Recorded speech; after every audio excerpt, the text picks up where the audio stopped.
Right now, as you lie here, something quiet is happening inside your skull.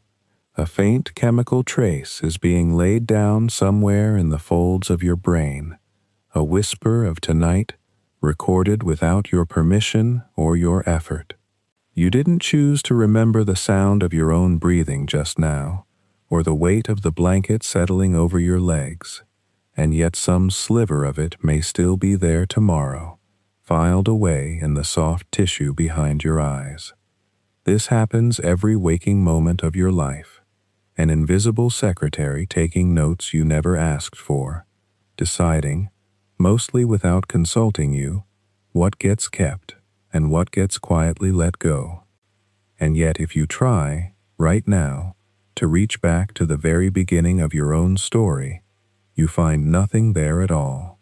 Not darkness, exactly, not a locked door with light leaking under it, but simply an absence, the way a photograph album might begin abruptly on page 1 with no memory of the blank cover before it. You know, because people have told you, or because logic insists it must be so, that you were once a small creature who could not speak, who was carried from room to room, who first felt sunlight and cold air, and the particular sound of a familiar voice. Somebody fed you in the middle of the night, somebody worried about you, and all of it, every single moment of those early years, happened to a person who was unmistakably you, using the very same brain that is resting on your pillow at this instant. And yet none of it is retrievable.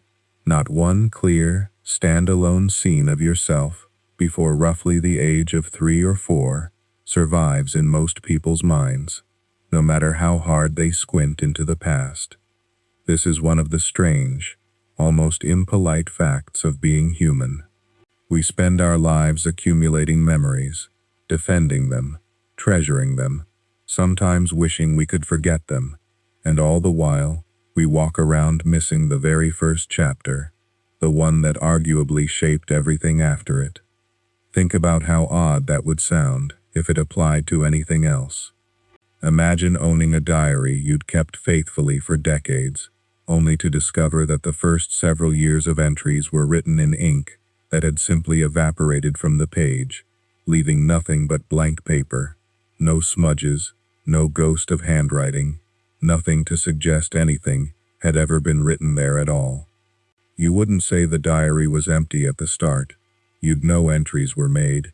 You'd just have no way to read them now. For a long time, this puzzle didn't even have a proper name. People simply noticed it, the way you might notice that you can't recall learning to walk, and shrugged it off as an obvious feature of childhood, hardly worth investigating. It was the early 20th century before anyone in the world of psychology tried to give the phenomenon a more careful description. Sigmund Freud, writing in Vienna in the years before the First World War, was struck by how thoroughly the earliest years of life seemed to vanish from adult recollection, and he gave it a label that has stuck in some form ever since, even as his explanation for it has mostly fallen out of favor among scientists. He suspected the missing years were not simply lost but actively hidden, tucked away by the mind for reasons of its own. Later researchers would come to doubt that story, but they kept his basic observation, because the observation itself was undeniably true. Something happens, or rather fails to happen, in those earliest years, and the result is a gap that every single person carries, a gap so universal that it barely registers as strange until you actually stop and stare at it. And staring at it is worthwhile, because the shape of the gap is peculiar in ways that resist easy explanation. It isn't that early memories fade the way old photographs fade, growing paler and softer with each passing year until they're gone. If that were the whole story, you would expect a gentle slope, memories from age 2, dimmer than memories from age 12, but still faintly present, the way a much-read paperback grows soft at the edges without ever losing its words entirely. Instead, there tends to be something closer to a cliff, Ask most adults for their earliest clear memory, and they will usually name something specific: a particular kitchen, a particular fall from a particular swing, a particular relative's face, and that memory will often seem to sit at age 3 or 4, or occasionally 2, with almost nothing reliable before it. It is less like a fading photograph and more like a curtain that simply wasn't open yet, or a camera that existed but had not yet been loaded with film. That image, of a camera without film, is tempting but also slightly misleading, and part of what makes this whole subject so quietly fascinating is how many of our first guesses about it turn out to be wrong once researchers actually look closely. You might assume, reasonably enough, that a baby's brain simply isn't equipped yet to form memories, that the necessary machinery hasn't been built, and there is some truth buried in that idea, because a very young brain is genuinely still under construction in ways an adult brain is not. But it is not quite accurate to say nothing is being recorded at all. Even very young infants, tested carefully in laboratories with methods designed for people who cannot yet talk, show signs of learning and retaining information, sometimes for weeks. A few months old baby can be shown to recognize a mobile they once kicked to make it spin, days or even weeks after the original encounter. Something, clearly, was kept. So the puzzle is not simply that babies fail to remember. The puzzle is that adults fail to remember being babies, which turns out to be a subtly different and more complicated question. This is worth sitting with for a moment, the way you might sit with any good mystery before trying to solve it. If the raw ability to learn and retain something is present even in early infancy, then the mystery of the missing years isn't just about whether memories were made. It becomes a question about whether those early memories were ever built in a form that a grown-up mind could later locate, translate, or make sense of. It becomes a question about the very architecture of remembering, about how the brain organizes experience into something continuous and narratable, into a life a person can tell themselves the story of. And that architecture, it turns out, is not something you're born with fully assembled. It develops, slowly, unevenly, in fits and starts that don't always line up neatly with a birthday or a season.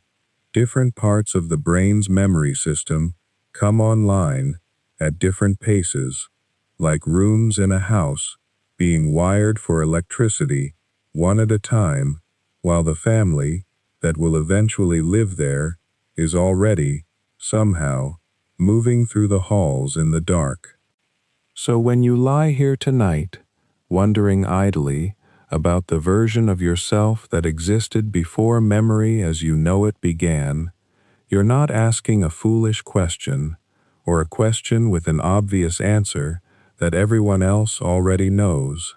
You're touching one of the genuinely open puzzles of human development, one that scientists in laboratories on more than one continent are still turning over, still testing, still occasionally revising their answers to as new evidence comes in. It connects to questions about language, since so much of adult memory seems to lean on words and sentences that a very small child simply doesn't have yet. It connects to questions about the sense of self, since remembering an event as something that happened to me seems to require a fairly sophisticated notion of who me actually is, a notion that takes years to construct. It connects, too, to the raw biology of a brain that is still growing new cells in certain regions well after birth, still pruning and rewiring connections at a pace that will never again be matched later in life. None of these threads on its own fully explains the missing years.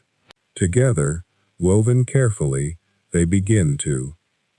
But that weaving takes patience, the unhurried kind, the kind well suited to a quiet room and a slow, unhurried unspooling of ideas rather than a rushed answer.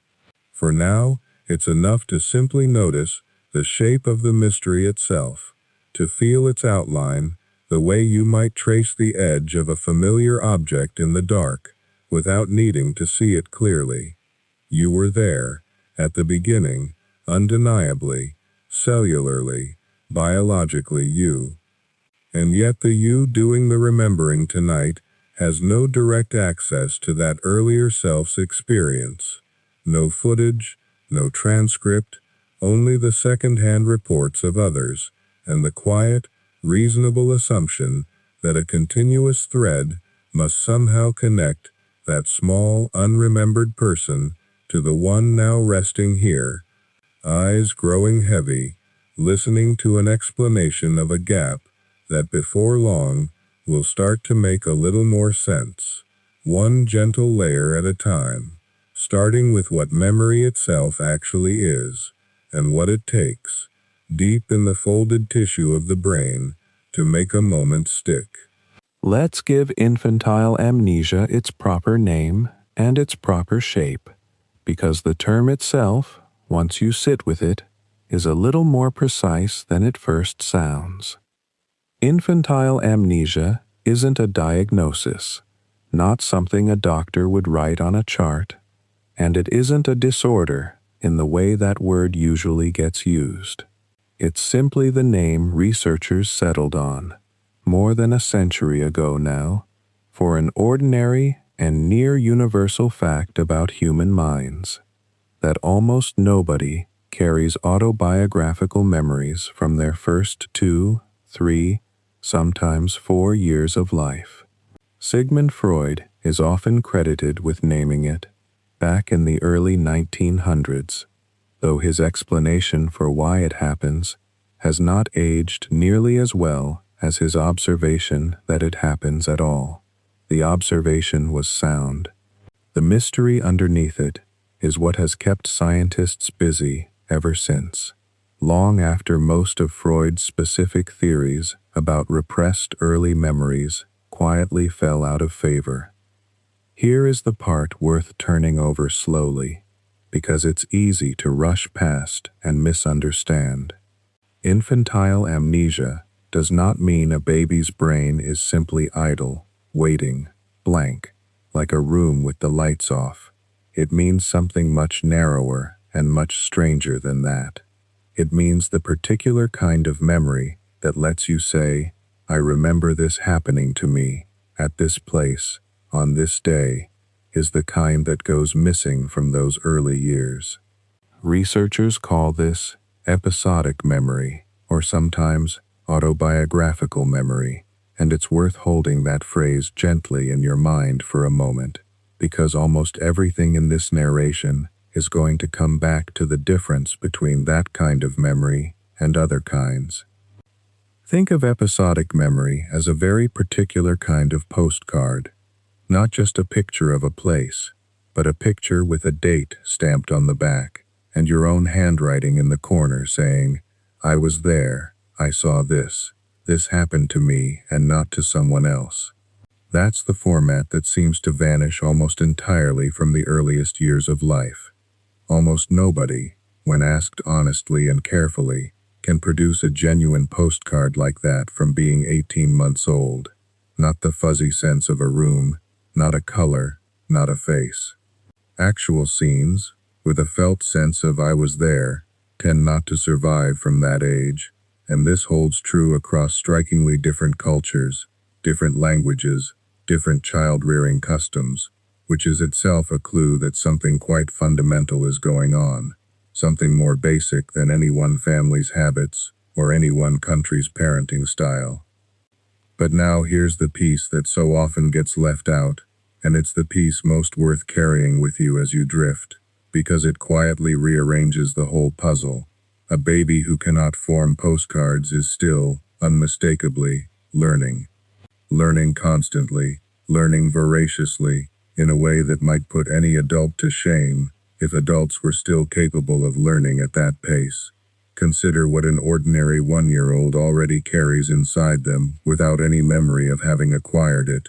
The particular tune of their mother's voice, recognized instantly out of a crowd of other voices. The specific taste and comfort of one particular caregiver's way of holding them, different from another caregiver's way, noticed and preferred. The beginnings of a native language, its rhythms and sounds, already being sorted and organized, months before a single real word gets spoken aloud. None of this arrived with a timestamp attached. None of it feels, to the adult that child eventually becomes, like a remembered event. It simply became part of them, absorbed the way a plant absorbs sunlight, without the plant needing to recall the particular afternoon it happened.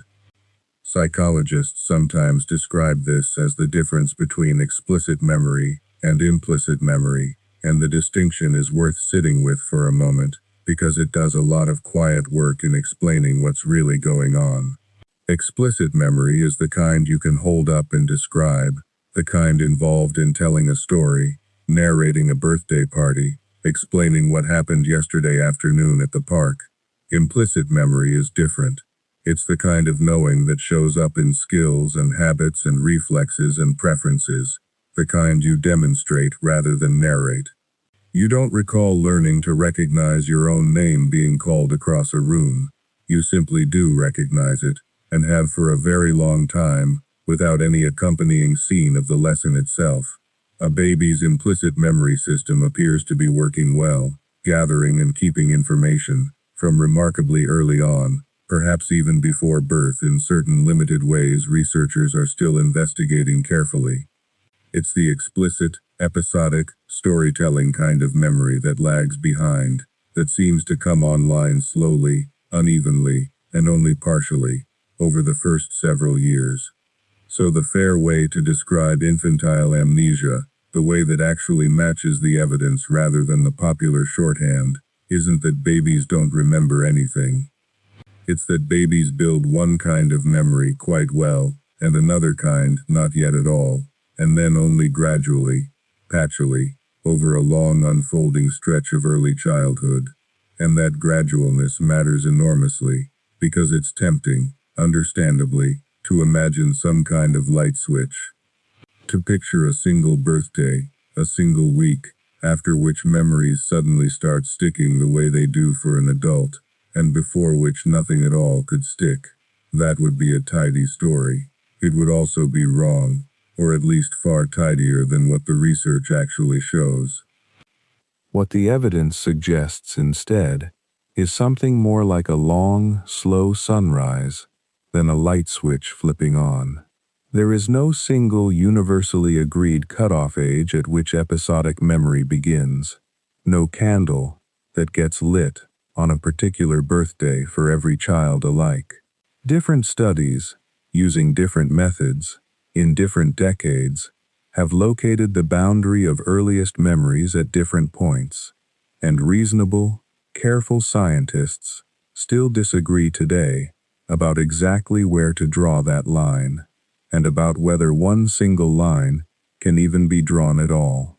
Some research finds that the very earliest memories people can genuinely date and verify tend to cluster around 3.5 years of age, on average, across many people studied together. Other research, using different techniques for testing very young children directly, rather than asking adults to recall their own childhoods years later, has found signs of a kind of primitive episodic memory considerably earlier than that, memories that then, curiously, seem to fade and become inaccessible again as the child grows older, a phenomenon researchers sometimes call childhood amnesia to distinguish it from the infantile kind, though the boundary between the two terms is itself a little blurry and contested. That word average is worth pausing on, gently, because averages can be quietly misleading if you don't hold them loosely. An average earliest memory age of 3.5 doesn't mean every single person's earliest memory sits neatly at 3.5. It means that if you gathered many people together and asked each of them for their earliest genuinely datable memory, and then plotted all those ages on a long, gentle curve, the middle of that curve tends to land somewhere in that range. Some people, quite reliably, and with memories that check out against real family records, report clear scenes from before their third birthday. Others cannot summon anything solid before 5 or 6, and this doesn't mean anything alarming about them, doesn't mean their childhood was somehow lost or their memory is broken. It simply falls within the wide, unremarkable range of ordinary human variation, as ordinary as some children learning to walk at 10 months and others waiting patiently until 16. There's also a quieter complication tucked inside all of this, one that careful researchers are especially cautious about, because it turns out that some of what feels like a genuine, glowing early memory isn't quite what it seems from the inside. A memory can be shaped, gently and without any intention to deceive, by a photograph seen many times, or by a family story retold so often at holiday tables that it starts to feel lived rather than heard. This doesn't mean early memories are fake, exactly, or that people are lying about what they recall. It means memory itself, even adult memory, is less like a sealed recording and more like a story that gets quietly retouched a little each time it's told, which makes pinning down the exact edge of infantile amnesia even trickier to measure with real scientific precision. And that raises, quite naturally, the deeper question waiting just ahead in the dark. The one underneath all of this. What a memory actually is, down in the folded tissue of a growing brain, and what has to happen there, physically, biologically, for a single ordinary moment to become something that lasts. Let's slow down here and let that question rest for a moment, because before we can understand why one kind of memory disappears into the fog of infancy, we have to notice something that usually goes unnoticed entirely, which is that the word memory is doing far too much work for a single word to carry. It's a bit like the word fruit. You say it and everyone nods, but an apple and an olive and a banana and a tomato are wildly different things held together by the loosest possible thread. Memory is the same. When people worry that they can't remember being a baby, they're almost always picturing one very specific kind of memory, and assuming, quite reasonably but incorrectly, that it stands in for all the others. That specific kind is called episodic memory, and it's worth sitting with for a moment, because it's the strangest and most demanding of the bunch.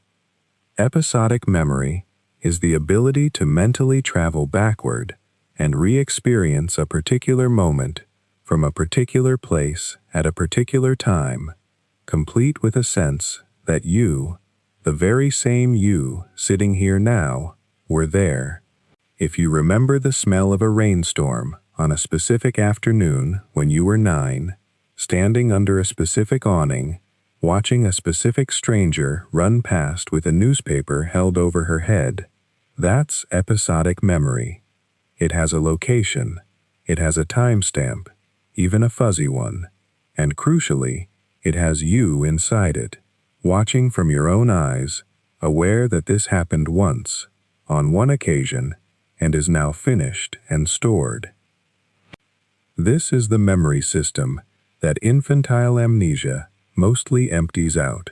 It's the one that requires the most machinery, the most coordination between far-flung parts of the brain, and, as we'll get into later, some of the slowest maturing tissue a young brain has to offer. But here's the part that tends to surprise people, the part worth turning over slowly, in the dark, like a stone in your palm. Episodic memory is only one branch on a much larger tree, and the other branches were working long before that one had even finished growing its first leaves. Take semantic memory. This is memory for facts, for meanings, for the sort of knowledge that floats free of any particular moment you learned it in. You know that a dog is a dog, that fire is hot, that the color of the sky during the day is generally called blue, but you almost certainly cannot recall the specific afternoon someone first pointed at a dog and taught you the word for it. The fact survived. The scene evaporated. This is completely ordinary, and it's worth noticing that adults do this constantly too, not just as leftover babies. You know, for instance, that Paris is the capital of France, but unless you're unusual, you have no memory of the classroom, the teacher, the particular Tuesday when that fact first entered your head. The knowledge detached itself from its origin story a long time ago, and now just sits there, useful and anonymous, like a tool in a drawer whose purchase receipt was thrown away years back. Babies build semantic memory at an extraordinary rate, and they do it without any working episodic memory to lean on. A 1-year-old learns that this soft gray shape, with the pointed ears and the low rumbling sound, is called cat, and that word, once it locks in, stays locked in, potentially for the rest of that person's life, even though the specific teaching moment, the specific room, the specific person who said the word first, is gone completely, and was probably never even encoded in a retrievable way to begin with. The fact persists. The film reel of how it arrived does not. Then there's procedural memory, which is older still, in the sense that it depends on some of the more ancient, sturdier structures tucked deep in the brain, structures that were doing important work in creatures long before anything resembling a modern human, episodic memory system existed. Procedural memory is memory for how to do things, memory that lives in the body as much as anywhere else. Learning to walk is procedural memory. Learning to grip a spoon, tip it correctly, and get most of the food into your mouth rather than onto your shirt is procedural memory. So is learning to coordinate the dozens of tiny muscles required to form the specific mouth shapes that turn breath into words. None of this required, or produced, a single scene you could later replay. Nobody remembers the afternoon they learned to walk, not because the learning didn't happen, but because that kind of learning was never filmed in the first place. It doesn't get stored as a memory you watch. It gets stored as a memory you simply do. Quietly, automatically, the way your hand still knows how to tie a shoelace, even if you couldn't describe the steps out loud, without pausing halfway through to actually do it with your fingers to check. There's a lovely, almost comic version of this that many adults have experienced without naming it, trying to explain to someone else how to ride a bicycle using only words. You find yourself gesturing, leaning your body, unable to fully translate the knowledge into sentences, because the knowledge was never stored in sentence form to begin with. It lives in a different part of the memory system altogether. One a baby is busily filling up every single day of that first year, stacking skill upon skill upon skill, invisibly, wordlessly. Emotional memory runs on its own track as well, and this one matters enormously for understanding babies, because it appears to switch on remarkably early, earlier than most of the other systems.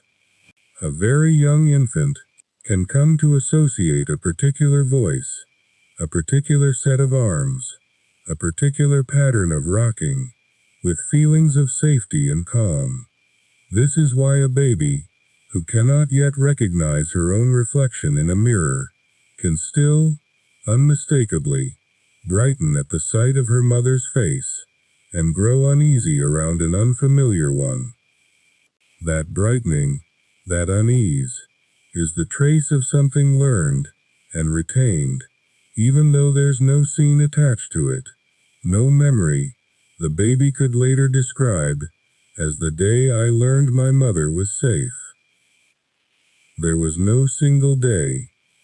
It was built gradually, out of hundreds of small repeated moments, each one too ordinary to be filed away individually, all of them fusing together into a single durable feeling rather than a single retrievable event. And underneath even that, there's perceptual memory, the quiet, humble capacity to recognize something as familiar simply because it has been encountered before, without any accompanying sense of when or where. This is the system at work when a baby's eyes linger longer on a new toy than on one she's already seen many times, a phenomenon researchers have actually used, quite cleverly, to study infant memory from the outside, since a baby obviously can't describe what she remembers in words.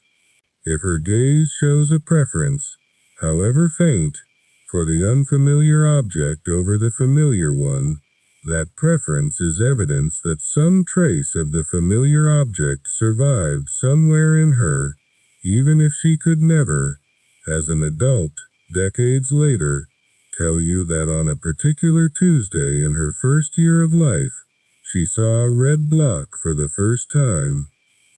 So when a very young child recognizes a grandmother's face, expects a bath to follow dinner, or reaches confidently for a favorite spoon, all of this is genuine memory, richly detailed, functioning exactly as it should. It simply isn't the kind of memory that produces a scene you can later step back into and watch. Picture 5 separate rivers, each one carrying real water, each one feeding the same wide lake that becomes a person, but only one of those rivers happens to leave behind the kind of sediment that later hardens into a stone you can pick up, turn over, and say, this exact stone is from that exact place and that exact day. The other 4 rivers were never dry. They just never left that particular kind of stone behind. And once you can see these systems as separate, rather than as one single thing, a much stranger question starts to surface, quietly, from underneath all of it. Given how much a baby's brain is clearly capable of holding on to, why should episodic memory, of all things, be the slow one, the last river to leave any stones at all? Let's sit with that question for a moment, because the answer isn't that the hippocampus is lazy, or that babies lack the horsepower for it. If anything, the opposite is true. A baby's brain is doing an almost unbelievable amount of structural work in those first years, more than it will ever do again, and episodic memory is slow to arrive, precisely because the machinery underneath it is still being built, wired, and calibrated in real time, piece by piece, like a recording studio being constructed around a band that's already trying to play.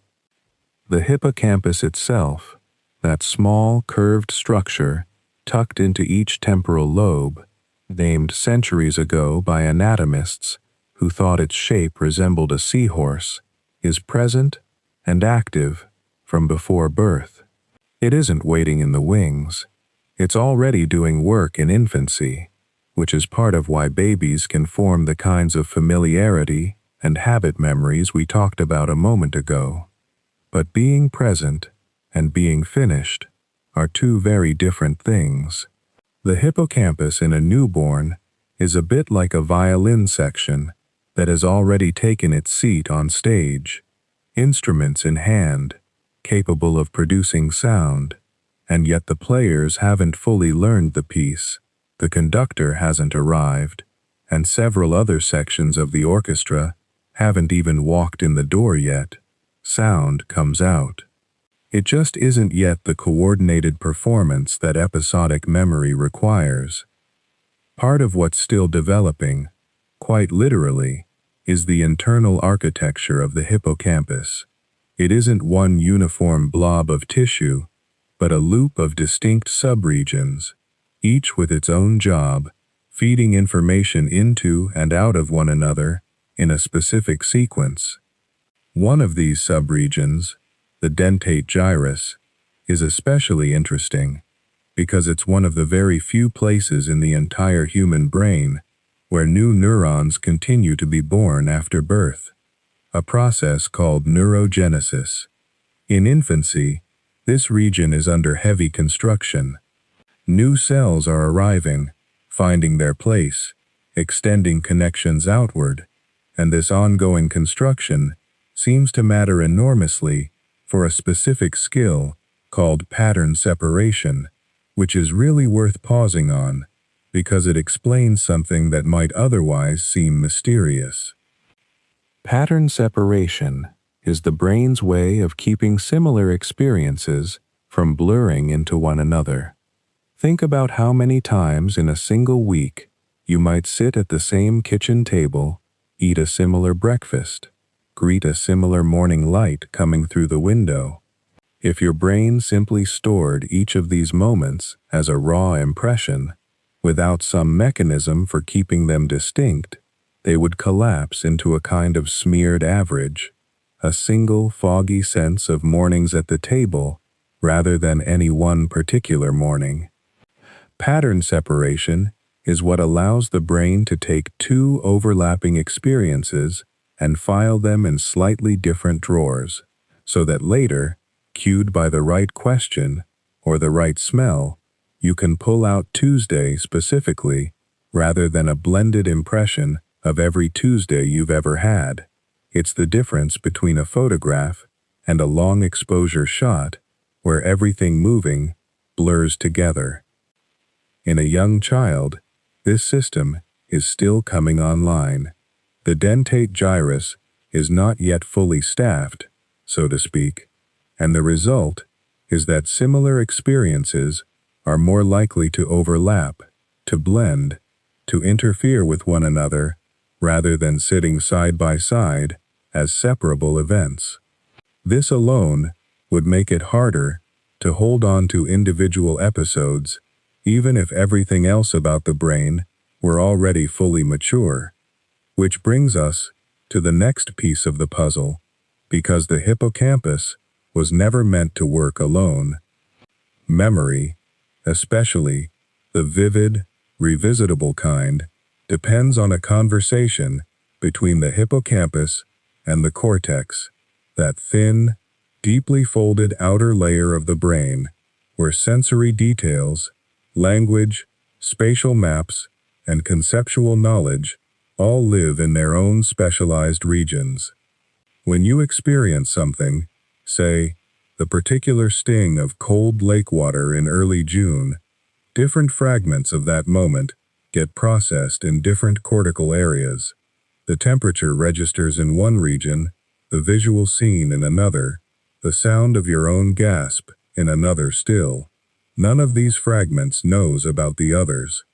They're scattered, like pieces of a photograph that's been cut apart and handed to different people standing in different rooms.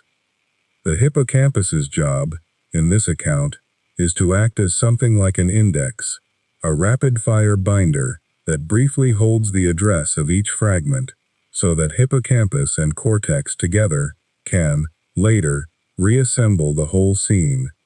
Neuroscientists often describe this with the analogy of a conductor or a switchboard operator connecting calls between distant lines rather than storing the conversations itself. This is worth sitting with for a moment because it means the hippocampus was likely never meant to be a warehouse for memories in the long run. It's more like a temporary, extremely efficient set of directions. This piece is here, that piece is there, until, slowly, through a process called consolidation, the cortex learns to reconstruct the scene on its own, with less and less help from the hippocampal index each time. Consolidation is patient work, and it doesn't happen only, or even mostly, in the daytime.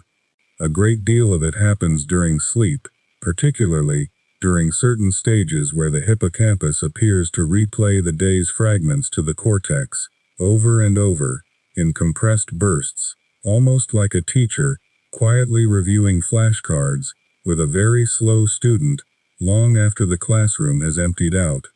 Researchers have observed this replay happening in sleeping brains, patterns of activity that echo the sequences experienced while awake, playing out again at faster speed. Over nights, then weeks, then months, the cortical connections between those scattered fragments strengthen enough that the memory becomes less dependent on the hippocampal index and more like something the cortex can retrieve largely on its own. Now here's where infancy adds its own particular complication.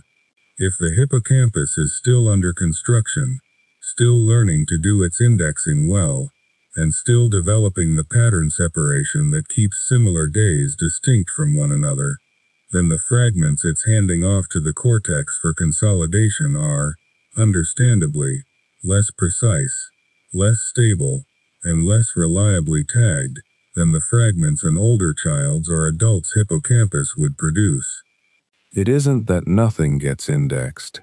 It's that the index is written in a shakier hand, on paper that hasn't fully cured yet, by a filing system that's still hiring new staff.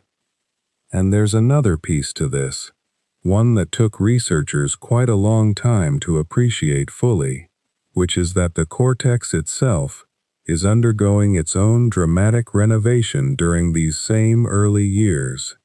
The prefrontal cortex, sitting just behind the forehead, plays a major role in organizing memories around time and context, understanding that this happened before that this scene belongs to last spring rather than yesterday. This region is famously one of the slowest in the entire brain to mature, continuing its development well into adolescence and even beyond. In infancy and toddlerhood, it's barely gotten started.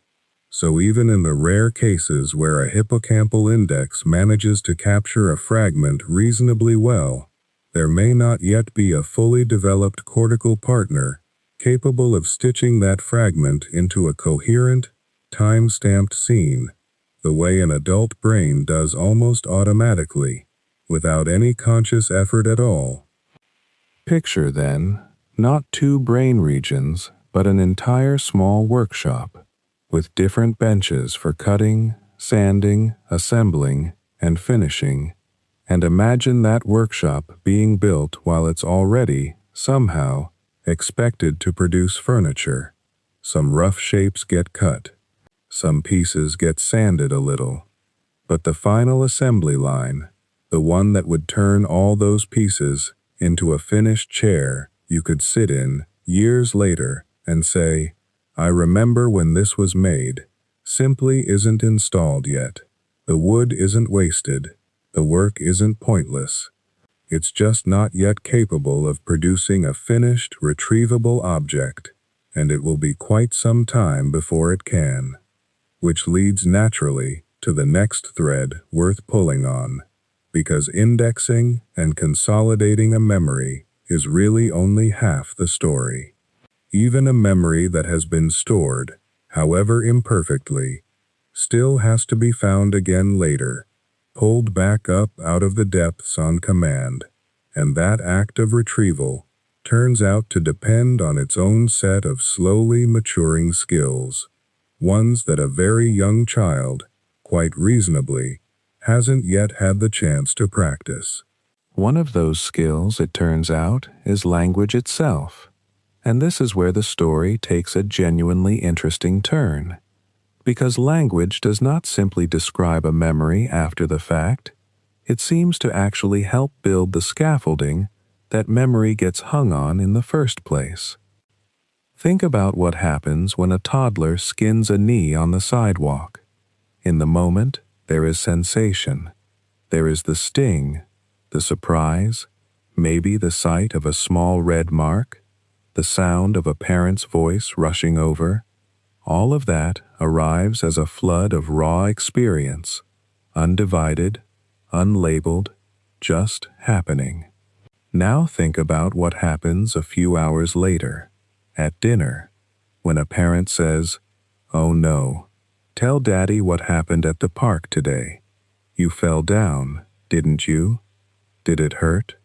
And the child, haltingly, maybe with help, says, "Fall, hurt, knee." Something has just happened that is easy to overlook, because it seems so ordinary. A wordless flood of sensation has been folded into a sentence. It has been given a beginning, a middle, and an end.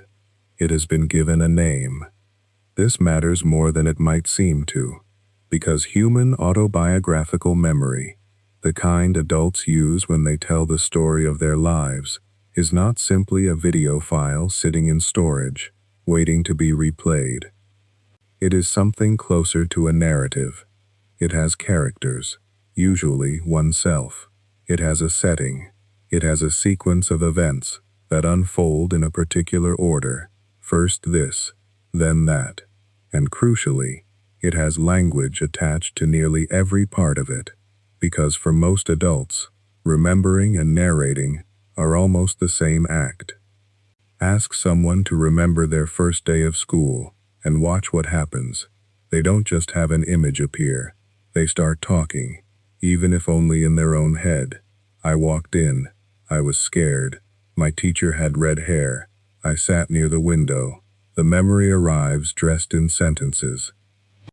Very young children, before they have much language at all, are experiencing a great deal, but they are experiencing it without that dressing. There is no internal narrator yet, because there is no internal narrating tool sophisticated enough to do the job. A 1-year-old feels things intensely, notices things, reacts to things, but does not yet have the sentence-making machinery to turn the feeling of grandmother's rough wool sweater against a cheek into the woolly sweater at grandma's house, that time she held me by the window. The experience is real. It simply isn't yet organized in the format that will later be needed to search for it. And here, it's worth pausing on something that trips a lot of people up when they first hear about this idea, which is the difference between having language and having enough language. A child of 18 months might know quite a few words: ball, dog, more, up. But knowing individual words is not the same as being able to string them into a structured account of something that happened yesterday, complete with a sense of before and after, cause and effect, self and other. That kind of narrative competence, the ability to say what happened to me, in order, with the right players in the right places, tends to develop gradually across the preschool years, often really taking shape somewhere between 3 and 5, which, interestingly, tracks quite closely with when the earliest memories that survive into adulthood tend to start clustering. This is not, researchers are careful to say, a claim that language creates memory out of nothing, or that a moment isn't real or valuable unless it gets talked about. Plenty of powerful experiences happen to pre-verbal children, and clearly affect them, shape their expectations, their sense of safety, their comfort with certain textures or sounds or faces. But there does seem to be a difference between an experience shaping a child, in a general, diffuse way, and an experience being encoded as a specific, nameable, tellable event that a person can, years later, consciously retrieve and narrate on request. It's a little like the difference between a scent that quietly colors your mood without your noticing why, and a photograph you can pull out of a drawer and describe out loud to a friend. There's another layer to this. which has to do with something almost embarrassingly ordinary, and that is tense, verb tense, past, present, future. It sounds like a small grammatical detail, the kind of thing a school teacher circles in red pen, but tense turns out to be doing real cognitive work. To say I fell, rather than simply falling and reacting in the moment, requires placing that event in a mental timeline, marking it as something that is now over, something that belongs to before rather than now. Very young children are noticeably wobbly with this for a while. They'll often talk about things that happened yesterday using words that sound present tense, or mix up when to say did and does, not because they're careless, but because the underlying architecture for separating now from then, linguistically, is itself still under construction. And if the words for separating now from then are still under construction, it stands to reason that the mental filing system, built partly out of those words, would be under construction too. Family conversation turns out to play a surprisingly large role in all of this, and this is one of the more charming findings to come out of decades of research on early memory. Researchers who study what's sometimes called reminiscing style have noticed that parents talk to their young children about the past in noticeably different ways, and those differences seem to matter. Some parents, when a shared event comes up, ask a lot of open questions and build a detailed story together. What happened first? And then, what did we do? Do you remember what the dog did? Others tend to supply the story themselves in a more closed way, stating facts rather than drawing them out. We went to the zoo. We saw a lion.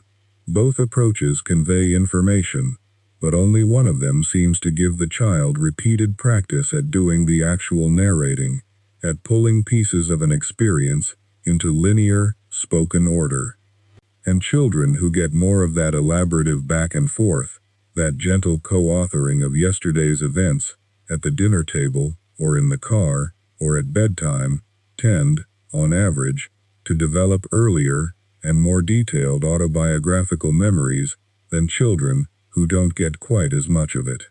The past, in other words, seems to get built partly through rehearsal, through the simple, repeated act of being asked to tell it. It's worth imagining what this must have looked like across human history, long before anyone had a word for autobiographical memory.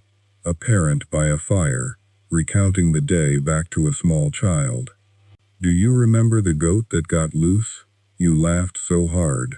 This kind of storytelling is almost certainly ancient, probably as old as language itself, something that happened around hearths and campfires and kitchen tables for thousands of generations, long before anyone thought to study why it might matter. It's a strange thought that something as intimate and small as a bedtime recap of the day might be quietly laying down some of the very early scaffolding for a child's future capacity to remember their own life. None of this means memory is only language. Plenty of memory, even in adults, is wordless, sensory, felt rather than spoken, the sudden pull of a smell or a piece of music that brings something back with no sentence attached at all. But autobiographical memory specifically, the kind used to answer the question what happened to you, seems to lean heavily on language as its organizing structure, its filing system, its grammar of before and after. And a mind that hasn't yet built that filing system, however much it may be noticing, absorbing, and quietly being shaped by its earliest days, simply has nowhere yet to put things, so that they can be pulled back out, years later, as a story that begins, once, when I was small. Which brings up a related question, one that tends to surprise people the first time they think about it carefully, and that has to do with the very act of asking a young child what they remember, and what happens in that child's mind when a grown-up's question doesn't match anything they can locate at all. There's something else that has to happen before a memory can become part of a life story, something so basic that it's easy to overlook entirely. A child has to develop a sense that there is a self at all, a continuous someone who did things yesterday and will do things tomorrow, a someone the memory could even belong to. Think about what it takes, developmentally, to look in a mirror and understand that the small face looking back is you. This sounds almost too obvious to mention, but it isn't obvious to a very young mind. Researchers have tested this in a fairly clever, low-key way, sometimes called the Rouge test, or the mirror self-recognition test. A small dab of rouge, or sometimes a sticker, gets placed on a toddler's forehead without them noticing, often while wiping their face during something ordinary, and then the child is set in front of a mirror. A baby around 12 months old will usually look at the mirror and reach toward the mirror itself, as if the mark is a property of that other child in the glass, some separate small person to study. But somewhere around 18 months, and more reliably by 24 months, something shifts. The child looks in the mirror, sees the mark, and reaches up to touch their own forehead instead, not the glass, their own skin. That small movement of the hand, from mirror to face, is actually a quiet landmark. It suggests the child has begun to understand that the reflection is not a separate creature to be observed, but a representation of themselves, a self that persists and can be looked at from outside, the way you might look at a photograph of your own hand. And this matters for memory for a reason that isn't immediately obvious. You cannot really have a memory of something that happened to you, in the full sense of that phrase, until you have some working idea of what a persisting you actually is. Before that point, experiences can register, can leave traces, can shape behavior in all sorts of subtle ways, but they aren't yet organized around a stable character who is having them. There's no protagonist yet, so to speak, only a kind of ongoing, present weather of sensation. Once that sense of self starts to take shape, something else has to come online alongside it, and this second piece is just as easy to take for granted, because adults use it so constantly they forget it was ever learned at all. That piece is time. Not time in the abstract, scientific sense, but the ordinary, personal sense, the sense that lets a person hold the idea that something happened before, that something else is happening now, and that a third thing might happen later, and that these three are different from one another in a way that matters.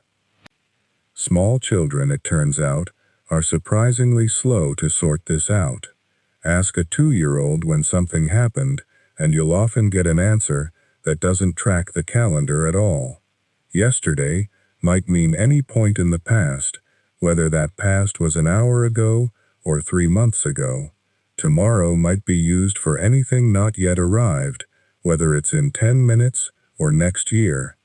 There's a wonderful, almost funny consistency to this confusion across languages and cultures, the sense that young children first learn that there is a past and a future as categories, as containers, long before they learn how those containers are ordered, or how far apart the things inside them actually sit.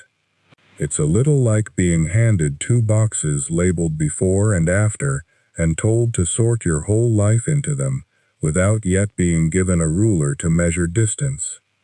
This has a direct bearing on memory, because to place an event into an autobiography, a person needs more than the raw sense that the event happened. They need to be able to locate it.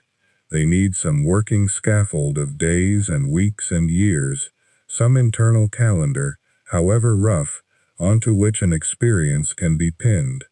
Without that scaffold, an event might be felt, and might even be recalled in fragments for a while, but it has nowhere stable to sit. It's a bit like trying to file a document in an office with no folders yet built, no drawers labeled by year.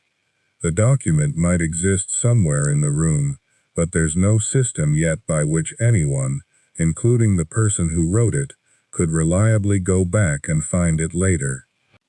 Psychologists sometimes describe this as the developing understanding of time as duration, and it tends to develop in stages, slowly, through ordinary life, rather than through any kind of formal teaching. A 3-year-old might understand that breakfast happened before nap time today, a simple, same-day sequencing that doesn't ask too much. But understanding that a birthday happened 5 months ago, and that another birthday is 5 months away, and that these two distances are roughly similar, asks for something more demanding, something closer to actual measurement.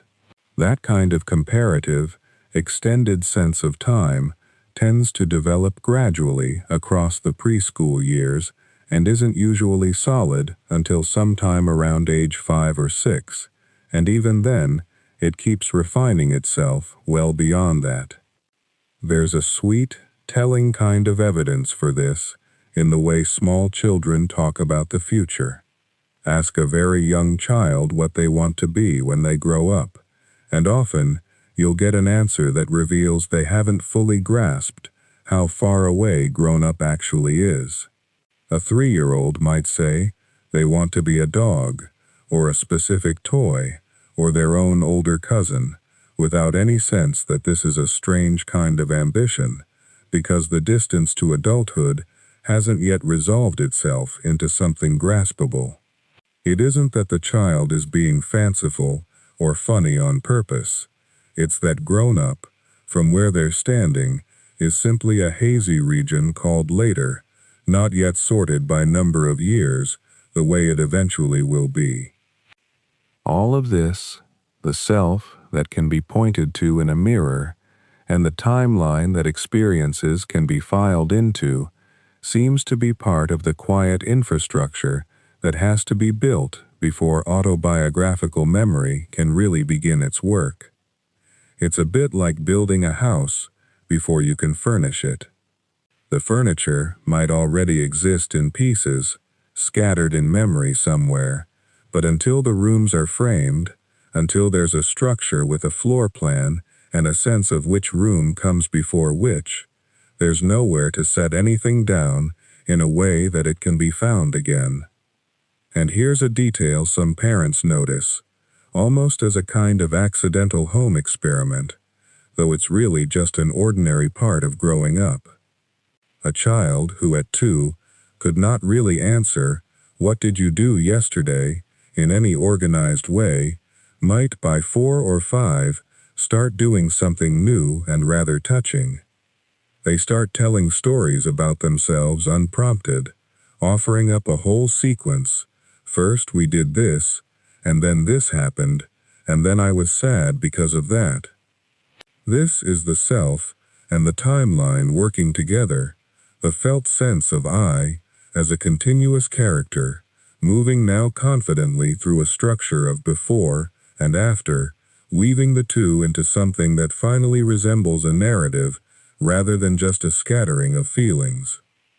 It's worth sitting with how strange this actually is, when you slow down and think about it properly. A mind is not simply a recorder that gets switched on.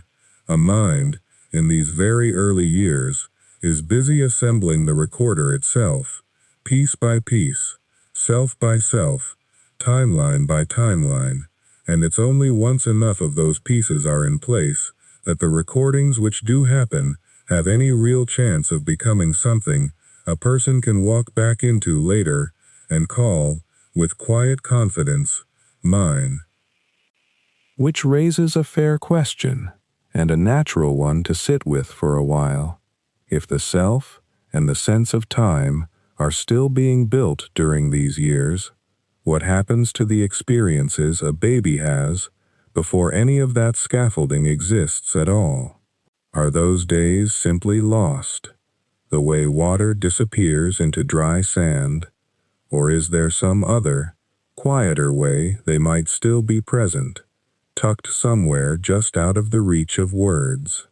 Let's stay with that question for a moment, because it leads somewhere unexpected, into a part of memory research that surprised even the scientists who study it.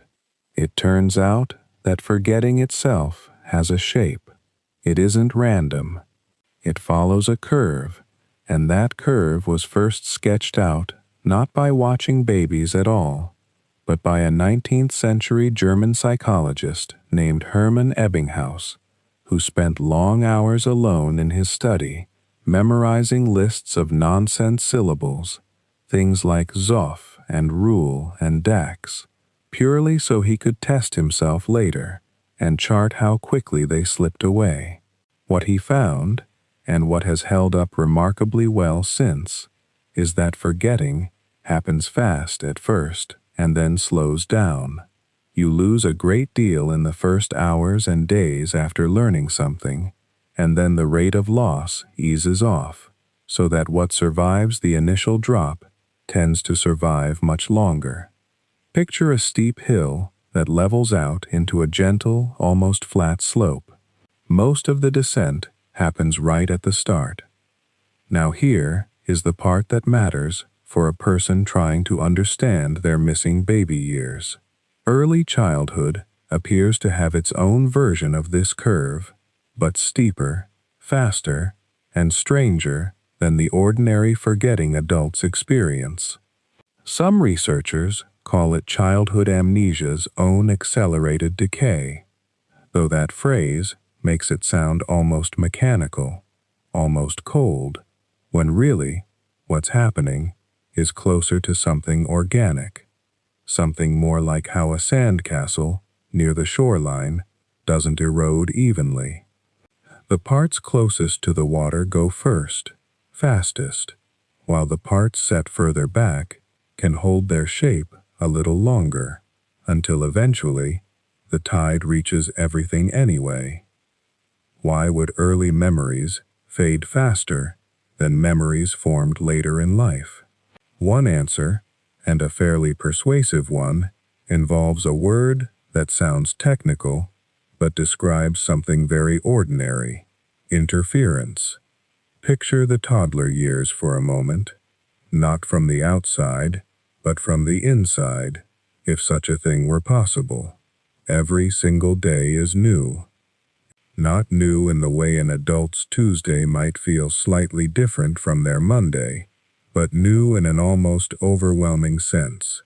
A 2-year-old is learning what a shadow is, what a mirror does, that the dog who left the room still exists somewhere, even out of sight, that thunder is not personally aimed at them, that the word more can get you another cracker. This is an extraordinary rate of learning, arguably the fastest and densest period of learning a human being will ever go through, and every new piece of understanding has to find a place to live inside a brain that is still under construction. Think about what that does to memory storage.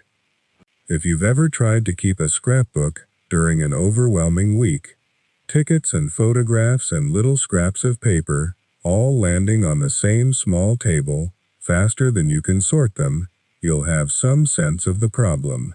Each new experience in early childhood isn't just recorded and set aside. It often has to compete for the same neural territory that yesterday's experience just finished using.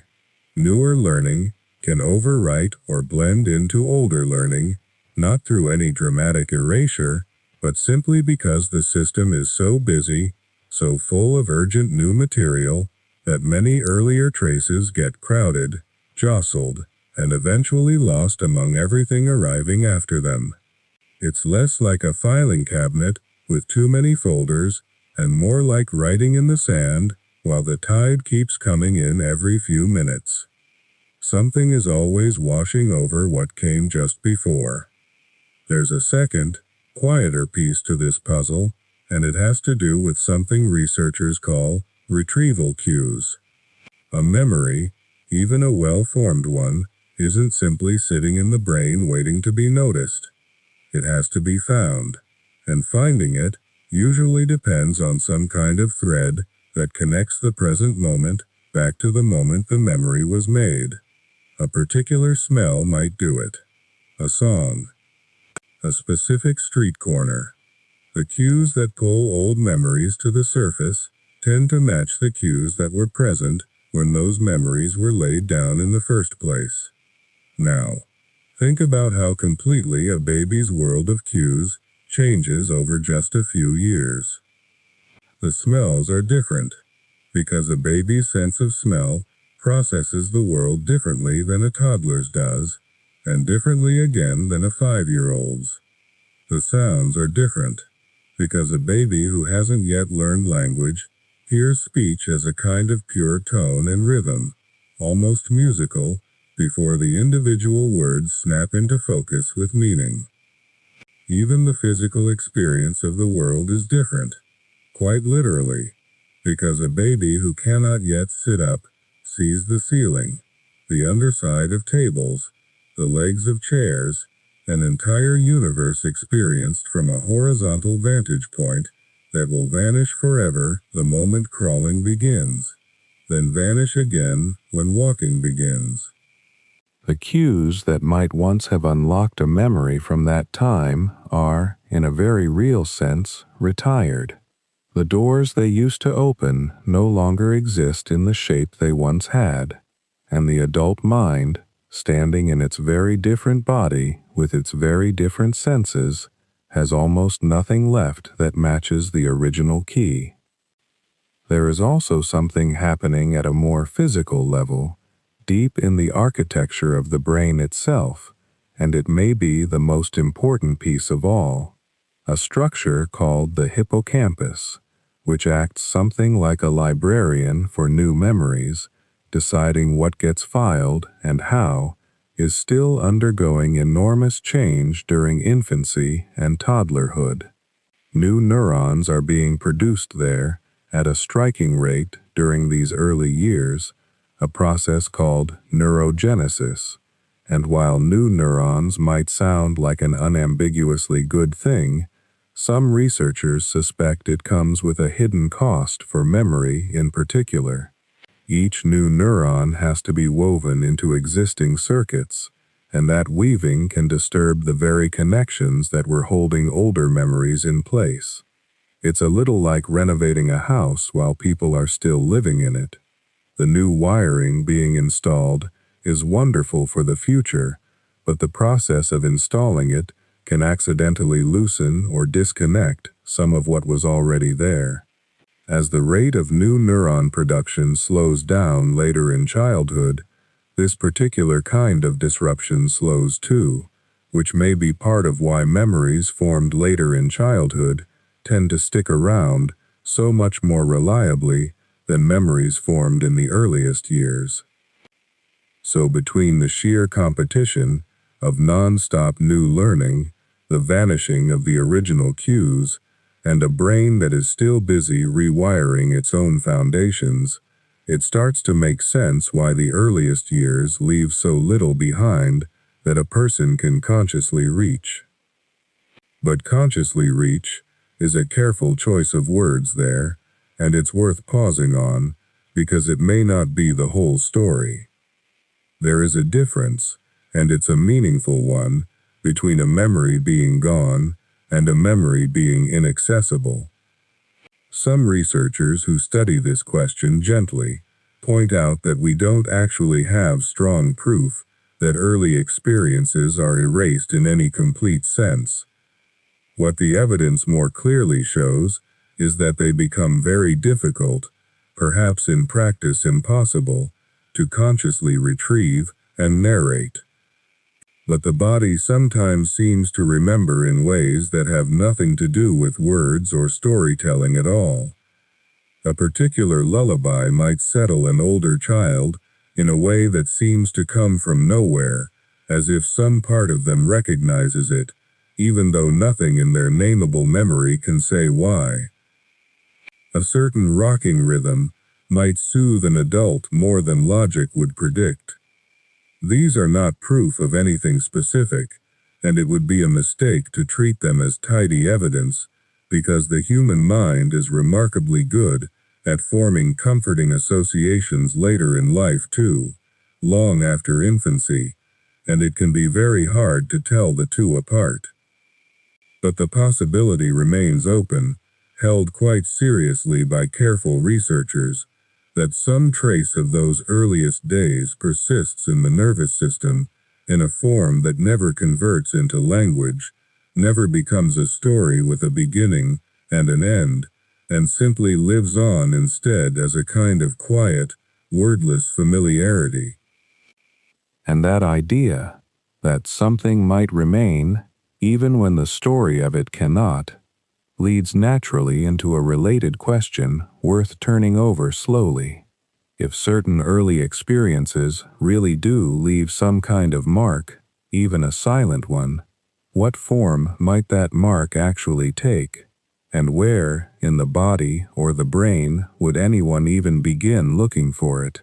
One place to look, and a place researchers have looked quite carefully, is in the attachment a baby forms to the people who care for it. This is not a vague or poetic idea. It has been studied for decades in laboratories and living rooms, and what shows up is something that looks very much like learning, even though the baby involved will never be able to describe what was learned. A baby only a few days old can already tell its mother's voice apart from a stranger's, and will often turn toward it, or change the rhythm of its sucking on a bottle or a pacifier to hear more of it, as though the voice itself were a reward worth working for. That kind of preference does not arrive fully formed. It builds, gradually, out of thousands of small, repeated moments, the sound of a particular voice paired again and again with warmth, with milk, with the specific way one particular set of arms holds a body that is still getting used to having weight at all. None of this is stored as a memory in the sense of a scene the person could later describe. But it is stored. It shapes what feels safe and what does not, and that shaping can last for years, in some form, long after the specific moments that built it have become completely unreachable. Think of it a little like the way a path forms across a field. Nobody remembers each individual footstep that wore the grass down, and there is no record anywhere of who walked there first, or on what afternoon. But the path is real, and it continues to shape which way people walk, long after every single step that made it has been forgotten. A baby's early attachment seems to work something like that. The relationship gets worn into the nervous system, through repetition, through touch, through the many small exchanges of comfort and response that happen dozens of times a day in the first months of life, and the shape of that path can influence a person's sense of safety and closeness for a long time afterward, even though not one of those original footsteps can be individually recalled. This is part of why so many adults find themselves oddly moved by things they cannot explain. A particular type of hug, arms crossed a certain way, a specific pressure at the back of the shoulders, might feel more comforting than logic accounts for. A certain warmth against the cheek, a certain kind of quiet, a certain way of being held while falling asleep, might settle something in a person that no memory can point to and justify. Researchers who study attachment describe this as an internal working model, a kind of built-in expectation about how closeness and care are supposed to feel, formed in infancy and then carried forward, mostly outside of awareness. It is worth being careful here, though, because an internal working model is not the same thing as a memory. It is more like a setting than a story. A person does not remember being held in a particular way at 4 months old. What they may carry instead is a kind of tuned expectation, a felt sense of what safety is supposed to feel like, built up from many held moments, blended together into something closer to a texture than a scene. Motor habits offer another thread worth following, and this one is a little easier to observe directly, because it shows up in something as ordinary as the way a person moves through the world. Long before a baby can say a single word, it is already learning enormous amounts about its own body. It learns how much effort it takes to lift an arm, how far a reach needs to extend to grasp a rattle sitting just out of range, how to shift weight in tiny increments in preparation for the first wobbling steps. None of this is conscious learning in the way an older child memorizing a poem is conscious. It happens through repetition and correction, thousands of small trials, most of which fail before they succeed. And yet by adulthood, this learning has become so deeply embedded that it no longer resembles memory at all. It resembles instinct. A grown person does not think about how to balance while walking across a room, and does not consult any memory before reaching for a cup. The learning that made those actions possible happened, in large part, during a period of life that produces no retrievable memories whatsoever, and yet the results of that learning are present in every single step, every reach, every unconscious shift of balance a person makes for the rest of their life. It is a strange kind of inheritance, invisible, and completely unremarkable at the same time, because it works so well that nobody ever notices it is there. Preferences form in a similar quiet way, and food offers one of the clearer examples researchers have been able to study. What a pregnant woman eats can flavor the amniotic fluid surrounding the baby, and after birth, breast milk carries some of those same flavor traces from whatever the mother has recently eaten. Babies exposed to particular flavors this way, before they can chew solid food or say a single word, sometimes show a mild but measurable preference for those same flavors later, when they are finally old enough to eat them directly. Nobody involved remembers this happening. There is no scene of the womb or the early nursing months that a grown child could describe, even under the gentlest and most patient questioning.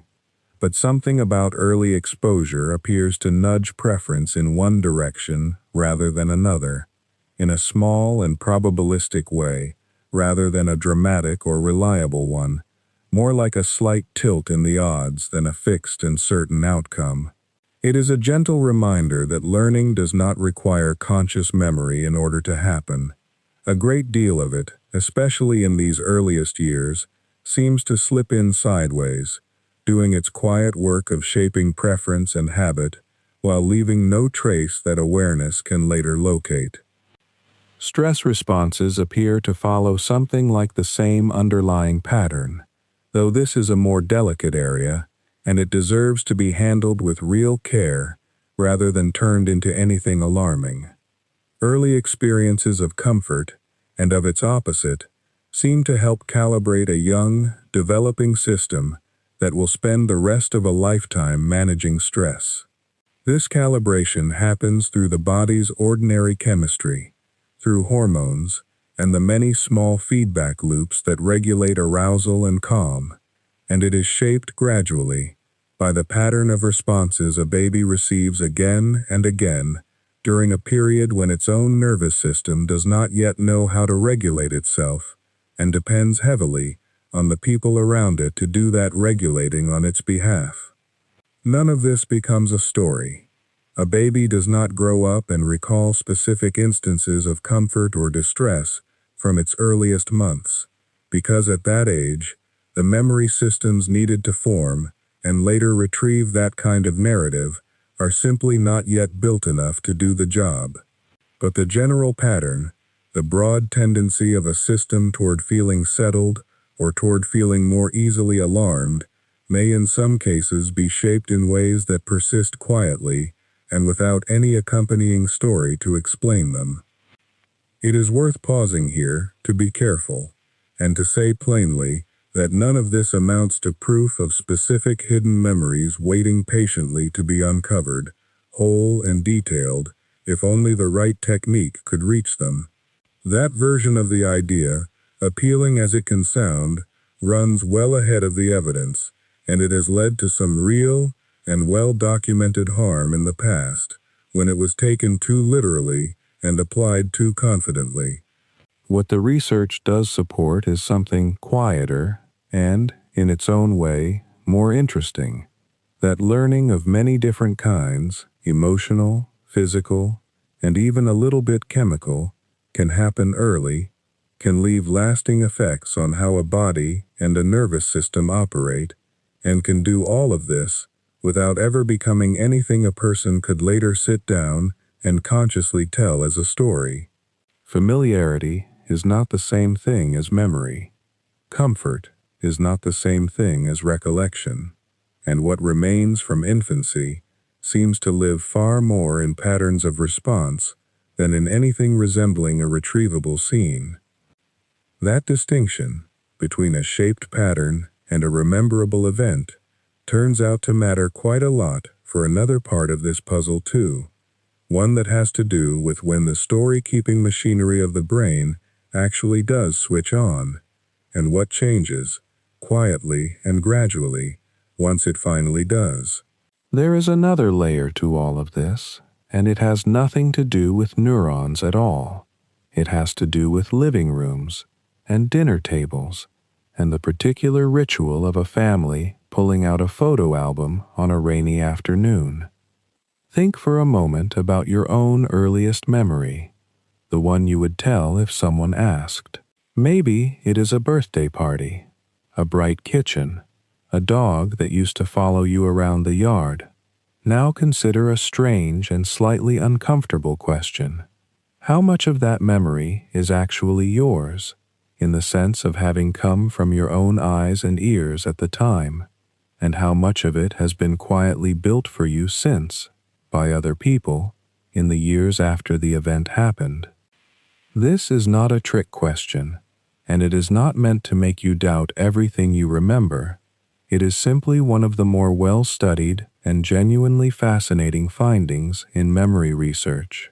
Families are, whether they realize it or not, in the business of memory construction. Every time a parent says, "Do you remember when you fell off the dock at the lake?" and then tells the story again, with the same details, the same laugh in the same place, something is happening that goes well beyond simple reminding.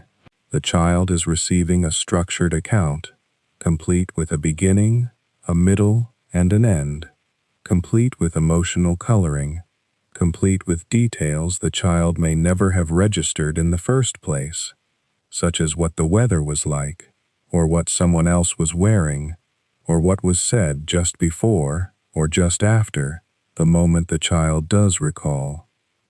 Over time, with enough retellings, it becomes very difficult, not just for the child, but for anyone, including researchers with sophisticated tools, to fully separate the thread of original experience from the thread of narrative that got layered on top of it afterward. This is sometimes called source monitoring, which is really just a formal name for the ordinary mental task of figuring out where a piece of information came from. Did I see that myself, or did I hear about it? Did I dream it, or did someone describe it to me so vividly that it now feels like something I lived through? Most of the time, source monitoring works quietly and well. You generally know whether you saw a film or read about it in a magazine. But the system is not perfect, and it is especially imperfect when it comes to memories from very early childhood, because those are exactly the years when a child is least equipped to keep careful track of where information is coming from, and most dependent on trusted adults to fill in gaps without question. Picture a photograph. A photograph seems like the most honest kind of evidence there is, a frozen slice of a real moment, unedited and unbiased, and in one sense that is true. The photograph itself does not lie about what was in front of the camera, but a photograph is also, in a very real sense, a proposal. It says, "Here is a moment worth keeping. Look at this one. Remember this one, and in doing so, it quietly sets aside every other moment from that same day that nobody happened to capture. A 3-year-old at a birthday party may have had a wonderful time, or a miserable time, full of 100 small sensations, the texture of frosting, the too loud sound of a noisemaker, a scraped knee that nobody photographed because nobody thought to. But the photograph that survives, the one taken at the exact second of blowing out the candles, becomes the anchor for how that day gets remembered for decades afterward. Not because it was the most important moment, necessarily, but because it was the one moment somebody chose to preserve and then showed to the child again and again in the years that followed. This matters for the question of earliest memories, because when researchers have looked closely at the very first memories people report, an interesting pattern shows up with some regularity. The memory often lines up suspiciously well with a photograph the family owns, or with a story that gets told at holidays, complete with the same small comic detail every single time, the detail that made everyone laugh, the detail that became, in effect, the punchline of a small family legend. That alignment does not necessarily mean the whole memory is manufactured out of nothing.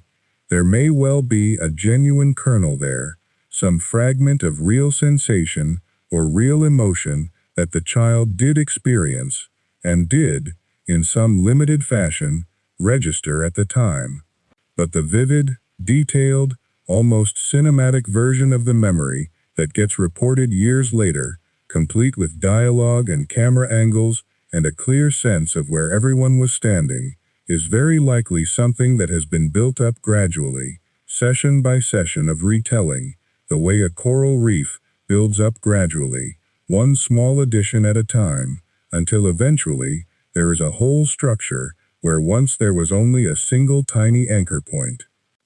Different families, it is worth noting, do this kind of memory building in noticeably different ways, and researchers who study this across cultures have found some genuinely striking variation.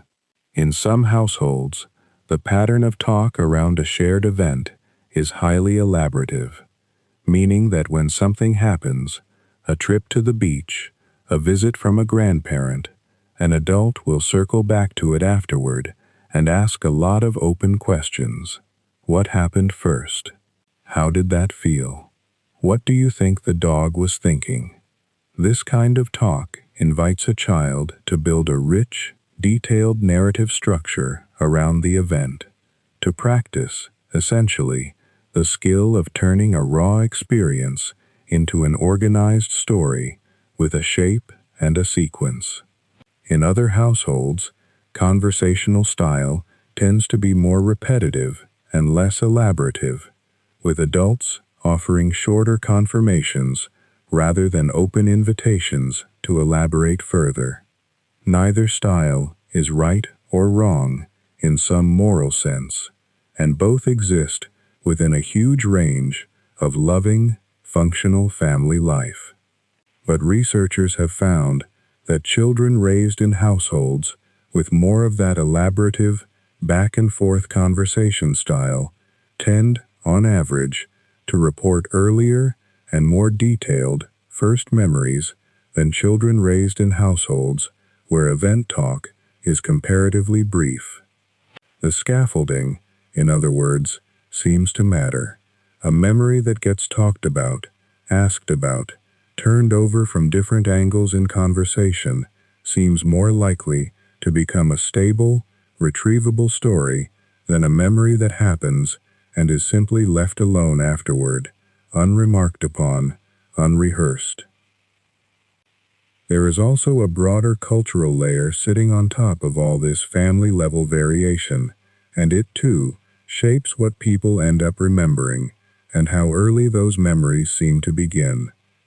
Some cultural traditions place a strong emphasis on individual biography, on being able to narrate the unique arc of one's own personal history in some detail, and children raised within those traditions often do report earlier average first memories in the studies researchers have conducted.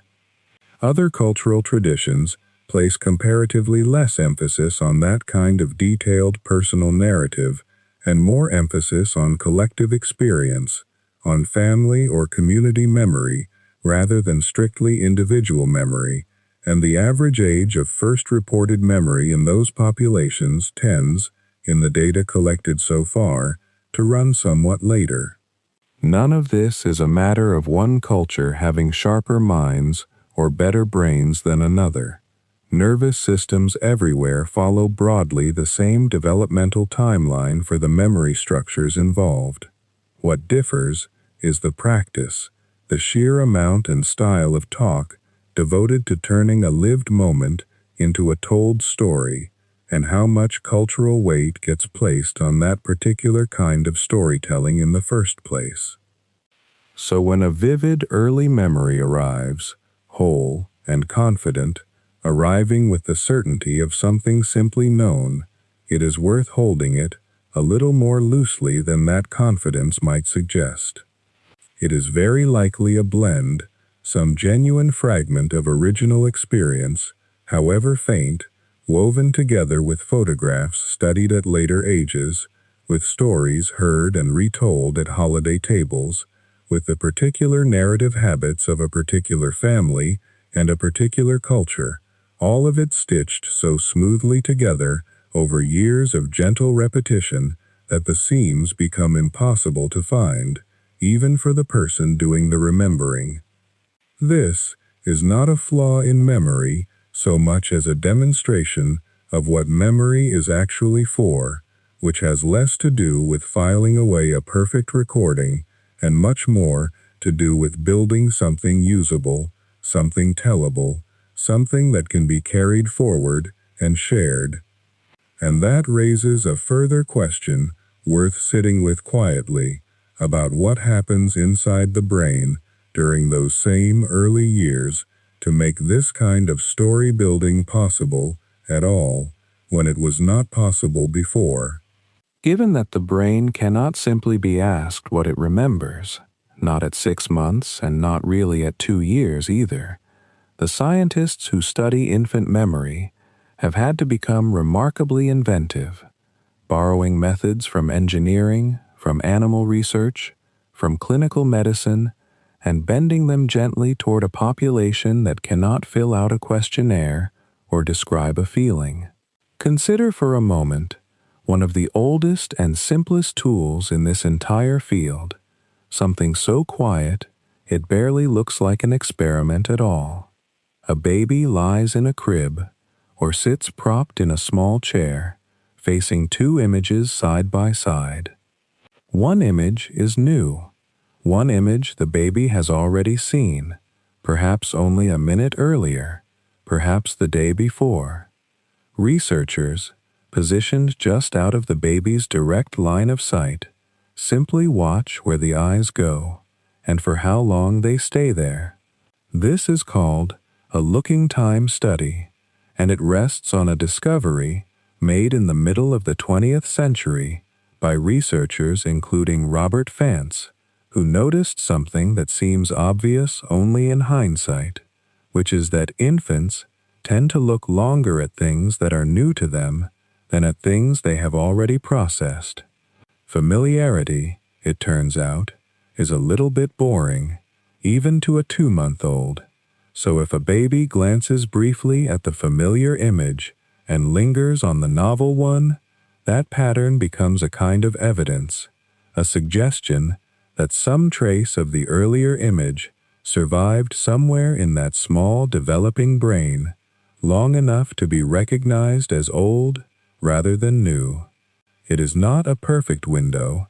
A flicker of longer looking cannot say whether the baby feels anything about the memory, cannot say whether the memory will last another hour or another year, cannot say whether it will ever be retrievable in any form once language arrives.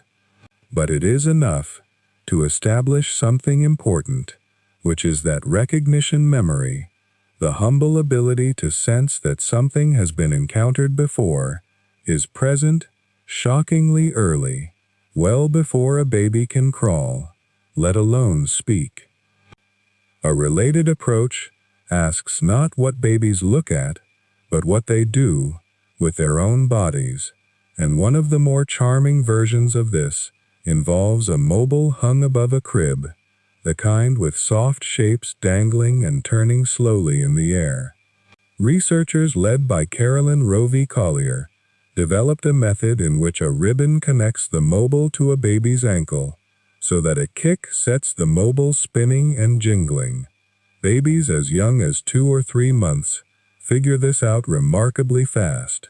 Within a few minutes, they are kicking with purpose, watching the mobile respond, kicking again, clearly enjoying the small thrill of cause and effect under their own control. Then, days or weeks later, the same baby is brought back, placed under the same mobile, but this time, the ribbon is not attached, and yet the kicking often begins anyway, faster and more eager than it would be for a baby seeing that mobile for the first time. That burst of anticipatory kicking is the memory made visible, a physical echo of something learned earlier and carried forward in the muscles and the motor plans of the body, even though the baby could never have described the mobile, named it, or told anyone about the earlier session. Rovey Collier's work with this method suggested that very young infants can retain this kind of learned association for 1 week, sometimes 2, with the memory fading gradually rather than vanishing all at once, and that a brief reminder session, just a glimpse of the mobile without the kicking, could reactivate a memory that otherwise seemed to have faded past the point of use. It was some of the first solid evidence that infant memory is not simply absent before language, but present, functional, and quietly persistent, operating on a time scale and through a channel entirely of its own. Imitation offers another route into this same question, and it comes in 2 related forms that researchers have learned to tell apart carefully. The first is immediate imitation, in which a baby copies an action right after seeing it, something as simple as sticking out a tongue or opening a mouth wide, a behavior that researchers including Andrew Meltzoff documented in infants only days old, which tells us something about how deeply wired social mimicry is from the very start, though this immediate copying does not by itself prove much about memory, since nothing needs to be stored for more than an instant. The more revealing version is called deferred imitation, and it asks a baby to reproduce an action, not immediately, but after a delay, sometimes an hour, sometimes a full day, sometimes, in later studies, many months. A researcher might demonstrate something a little unusual with a toy, perhaps pressing a button on a box in a particular sequence to make it light up, or removing a mitten from a puppet's hand in a specific way, and then simply put the toy away. Later, sometimes much later, the same toy is handed to the baby with no demonstration repeated, and the researchers watch to see whether the baby reproduces the specific sequence of actions rather than simply exploring the object at random. When babies do reproduce it, and they often do, this becomes some of the strongest available evidence that a specific, detailed memory, not just a vague sense of familiarity, but an actual recollection of particular steps, was stored somewhere in that young brain and pulled back out again after the original moment had passed. Studies using this method have found evidence of deferred imitation persisting across delays of several months, even in children under 2 years old, which pushes back, at least a little, against any assumption that nothing worth calling memory exists before the earliest years, a person can later recall in words. Sleep itself has become its own quiet subfield of this research, partly because of a much older and entirely separate body of work on how sleep supports memory consolidation in adults, the gradual process by which the brain seems to replay and stabilize the day's experiences during rest.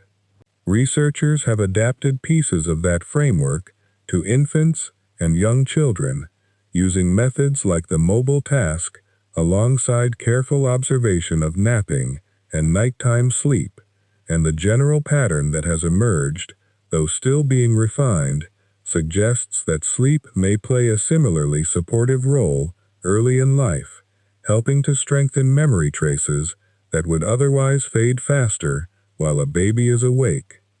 This is one small piece of the larger, ongoing case for protecting a young child's sleep, not as some abstract wellness advice, but as something plausibly connected to how those early experiences get held onto at all, however briefly. Then there are longitudinal interview studies, which take an entirely different shape, less laboratory apparatus, and more patient, years-long conversation. In this approach, researchers document a specific event in a young child's life, something concrete and datable, perhaps a memorable trip to the hospital or an unusual outing, while the child is very young, often under 3. Then, at intervals over the following years, sometimes as far out as adolescence, the same child is asked, gently and without leading prompts, what they remember about that event. What these studies have found, in work associated with researchers such as Patricia Bauer, is a fairly consistent and quietly poignant pattern in which memories from the earliest ages tend to fade out entirely by the time a child reaches somewhere between 5 and 7 years old, not gradually thinning, but often disappearing in a way that looks closer to being overwritten than merely worn down, while memories formed just a bit later, closer to 3 or 4, have a noticeably better chance of surviving into later childhood and beyond. This method has its own real ethical weight to it, since it requires researchers to track individual children and families across many years, to ask questions with real care about how they are framed, and to recognize that a young child being asked to recall something can be genuinely troubled by a memory task that reaches for something now just out of grasp, which is part of why researchers, using this method, tend to move slowly, to keep questions open rather than pointed, and to stop entirely if a child shows any sign of distress. Brain imaging adds one more layer, though a more limited one, than people sometimes assume. Because brain imaging, for all its promise, still cannot show a researcher a memory sitting inside a child's head. It can show which regions are active, which are growing, which are exchanging signals more efficiently with age, and from that, scientists infer what might be possible or not yet possible for a young brain to do. So when researchers point to the hippocampus continuing to develop new neurons and new connections well past infancy, past toddlerhood, into something closer to middle childhood, that is a real and measurable fact about brain structure, but it is one piece of evidence among several, not a settled explanation standing alone. This matters, because if you were listening carelessly, you might come away thinking scientists have this fully solved, a single tidy mechanism, case closed. They do not, and the honest, almost comforting truth is that infantile amnesia looks less like one problem with one answer and more like several partial answers overlapping, each explaining a piece of the picture, none of them explaining all of it. Consider them side by side. the way you might lay out a few old photographs on a table, each one true, each one incomplete. The first explanation, immature memory networks, says the young brain, simply is not yet built, structurally, to file experiences into the kind of long-term, retrievable storage that survives for years. The hippocampus is still under construction, still adding new cells at a rate that, oddly enough, may make it harder, rather than easier, to hold on to specific memories, since a network that keeps rewiring itself has a harder time keeping any one memory trace stable and intact over time. The second explanation shifts the focus away from storage and toward the self doing the remembering. A toddler's sense of self, of being a continuous person who had experiences yesterday and will have more tomorrow, is still forming. Language is still forming too, and language turns out to matter more than you might expect, because much of what we call memory, particularly the kind we can talk about later, gets organized and anchored through the words we use to describe it at the time. A child who does not yet have the words for a hospital visit, for what fear or excitement felt like in that moment, may end up with an experience that never gets encoded in a form the older, language-fluent self can later retrieve, not because the moment didn't matter, but because it was never translated into something searchable. The third explanation, sometimes called accelerated forgetting, is subtler and a little unsettling once you sit with it. This is the idea, drawn partly from those longitudinal studies mentioned a moment ago, that young children may form memories reasonably well, perhaps better than we credit them for, but then lose them at a faster rate than older children or adults would lose the same kind of memory. It is not that the door to memory was closed from the start. It is that whatever got through the door leaked out faster than usual, like water in a container with a seam that hasn't fully sealed yet, still slowly closing as the years pass. The fourth explanation is retrieval mismatch, and this one has a strange, almost architectural elegance to it. The idea is that a memory formed by a 2-year-old brain using a 2-year-old's way of organizing sensation, emotion, and meaning might genuinely still exist somewhere, tucked away, but the adult brain, doing the searching for it years later, uses an entirely different set of cues, a different internal filing system, built on language, on categories, on a more complex sense of chronology. Searching for an early memory with an adult mind, in this view, might be a little like trying to find a childhood toy using a modern inventory system that was never designed to catalog it in the first place. The object might still be in the house somewhere. The search terms simply don't match. And the fifth explanation turns outward, toward culture, toward the people around a child, rather than the child's brain alone. This is the idea that how much a family or a community talks with young children about their experiences, how much adults ask elaborative questions, encourage a child to retell what happened, weave events into ongoing conversation, shapes how durable those early memories become. Studies comparing different cultural styles of talking with children about the past have found real differences here, with children raised in homes full of detailed, back-and-forth reminiscing tending, on average, to report earlier first memories than children raised in homes where the past is talked about more sparingly. This does not mean any particular family did something wrong if a child's earliest memory arrives a little later than another child's. It simply suggests that memory Even memory of one's own private experience is partly a social practice, something built collaboratively, in conversation, and not purely a private mechanism running in isolation inside one's skull. None of these 5 explanations cancels out the others. Most researchers working in this area today would say the true picture likely involves some blend of all of them: immature hardware, a still-forming self and vocabulary, a faster fade rate, a retrieval system built for a different kind of mind, and a social environment that either scaffolds early memories or leaves them to drift unsupported.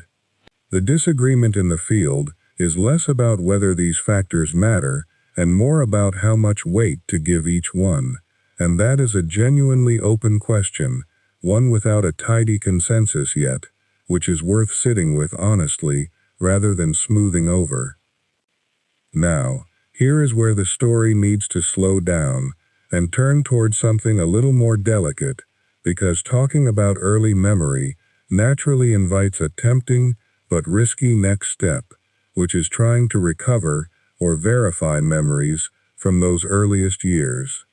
And this is where the research turns from merely puzzling to something researchers approach with real caution, because human memory, at any age, is not a recording, it is a reconstruction, rebuilt slightly differently each time it is retrieved.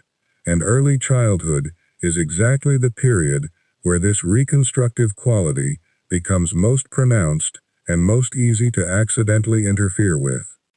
Psychologist Elizabeth Loftus, working through the latter decades of the 20th century, became well known for a particular kind of experiment, one in which adults were told, gently and with apparent family confirmation, about a childhood event that had never actually happened, something like being lost in a shopping mall as a small child. A surprising number of participants, over time, did not just accept this false event as plausible, they began to elaborate on it. They added sensory details, a particular sound, a particular fear, a stranger's face, details that felt, to them, entirely real, despite having been fabricated from nothing more than a suggestion and a few repeated conversations. This does not mean memory is fragile in some alarming, unreliable way that should make you distrust every memory you hold. Most memories of most things are serviceable and largely accurate for ordinary purposes. But it does mean that memories from the earliest years, the years already thin on genuine encoded content, already hard to retrieve cleanly, are particularly susceptible to being filled in, quietly and without any sense of dishonesty, by photographs seen later, by stories told at family dinners, by home videos watched so many times that the watching itself starts to feel like remembering. This is why genuinely reliable memories from the first 2 or 3 years of life are, by most careful estimates, quite rare, rarer than people's confident reports would suggest. What often gets reported as an early memory, complete with vivid color and detail, may in fact be a memory of being told about an event, dressed up over years of retelling until it feels indistinguishable from first-hand experience. Researchers have developed careful methods for trying to tell these apart, checking details against family records, watching for the kind of impossible perspective a memory sometimes reveals, like remembering a scene from outside your own body, floating above it, which is a small but telling clue that what feels like memory may actually be closer to a story reconstructed from photographs. And this question of how memories quietly become stories, retold and reshaped without anyone intending to deceive, turns out to be closely tied to something else entirely, something almost architectural about how a sleeping brain spends its nights. There is something worth sitting with, quietly, before this ends. The sleeping brain, night after night, across all those years you cannot narrate, was not idle. It was busy. It was sorting, strengthening, discarding, weaving together fragments of a day into something more durable. And it was doing this before there was language to describe any of it, before there was a stable sense of self to organize it around, before the machinery of autobiographical memory had even finished being built. That work did not wait for permission. It did not wait for you to be able to explain what happened to you. It simply proceeded, the way a river carves a canyon without needing anyone to watch or record it, shaping something real and lasting through nothing more than steady, patient repetition. This is the fact worth returning to, gently, at the end of a long night of thinking about forgetting. A life can be shaped by experiences it cannot later describe. This is not a strange exception to how memory works. It might be closer to the rule. Long before a baby can hold a memory in the way an adult holds one, turning it over, narrating it, placing it on a timeline between other events, that baby is already learning what a caregiver's face looks like when it is safe to relax. Learning the particular rhythm of footsteps that means comfort is coming. Learning, at a level far below anything that could be called conscious recall, whether the world tends to respond to distress with warmth or with delay. None of this becomes a story. All of it becomes a foundation. It can help to think of it the way you might think of a house and its foundation. Nobody walks through a finished house admiring the foundation. It is not visible. It does not appear in photographs. A visitor could spend an evening there, warmed by the fireplace, admiring the shape of the rooms, and never once think about the concrete poured years earlier, hidden now beneath the floor. But the shape of every room above depends on it. Shift the foundation even slightly, and the doors stop closing the way they should. The floors begin to slope in ways no one can quite explain. The house still stands, still functions, but something about it has been quietly altered by a layer nobody can see, and nobody consciously remembers being poured. Early experience seems to work something like this.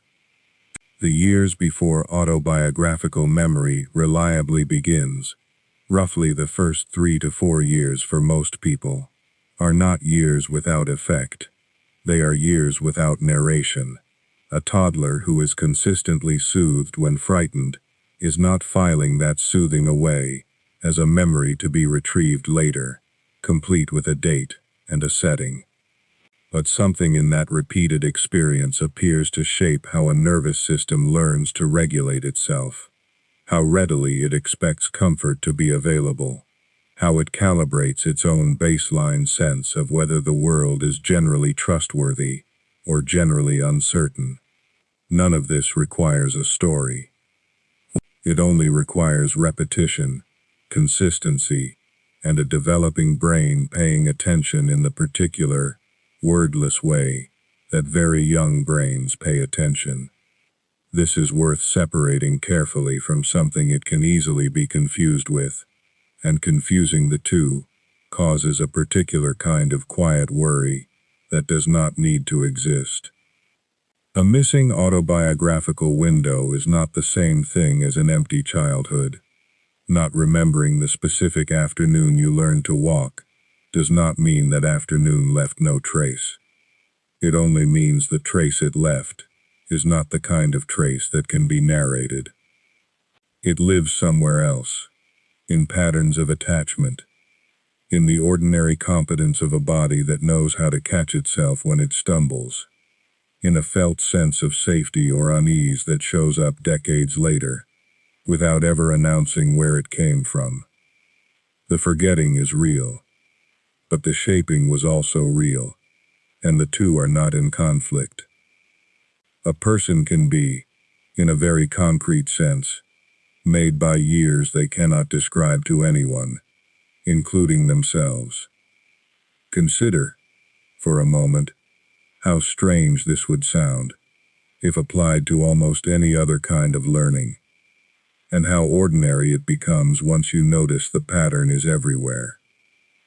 Nobody remembers learning to recognize the particular smell of rain on warm pavement, and yet the recognition is instant and total the first time it happens again, after a dry spell. Nobody remembers the specific afternoon their hands learned the exact pressure needed to hold a pencil without snapping the point, and yet the hand knows, every single time, without consulting a single stored memory of any lesson. Skill and disposition are often built without leaving behind the story of their own construction. The first years of life may simply be the largest, most consequential version of this. An entire self takes shape, preferences form, a sense of the world as generally kind or generally harsh gets quietly laid down, and almost none of it comes wrapped in anything that could later be called a memory. There is a kind of comfort available in this, if you are willing to sit with it rather than resist it. The absence of early memories is sometimes treated, in casual conversation, as a small tragedy, a locked room full of formative moments that a person is somehow being denied access to. But a room that was never built to hold a story is not a room where something has been stolen.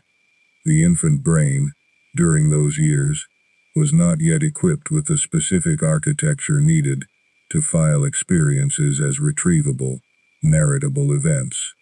It was busy doing other work instead, work that mattered just as much, arguably more, because it produced not a set of memories to be recalled on command, but a foundation to be lived on top of every single day since. You are not missing a photo album. You are standing on the ground the photo album would have been taken on top of. This also reframes, gently, what it means to have been loved or cared for in those years, in ways nobody involved will ever be able to prove through recollection.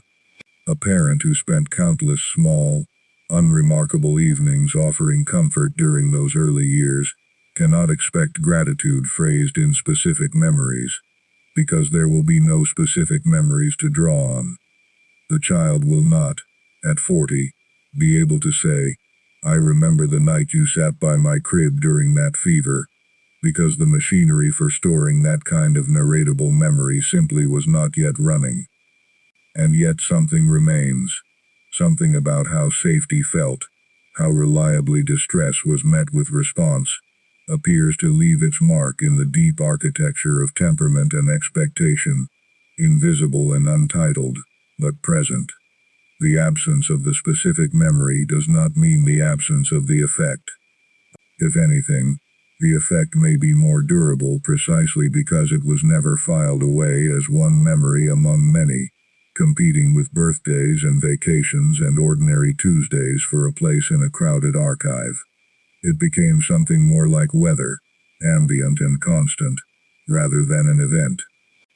It is worth ending, then, not with a sense of loss about the years you cannot retrieve, but with something closer to quiet respect for how much was happening in them anyway. A brain still building its own retrieval systems, a body learning balance before there were words for up or down, a nervous system calibrating, moment by unremembered moment, what kind of world it had been born into. None of this needed your later permission or your adult understanding to matter. It happened in the dark, in the earliest and least documented rooms of a life, and it built something that every later memory, every one you can actually recall, would eventually stand on top of.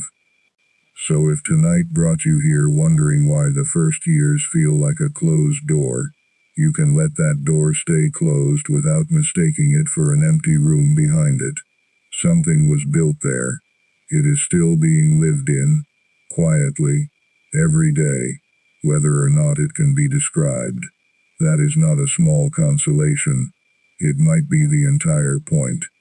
A life does not require narration to be real, and the years you cannot tell anyone about, including yourself, were not wasted.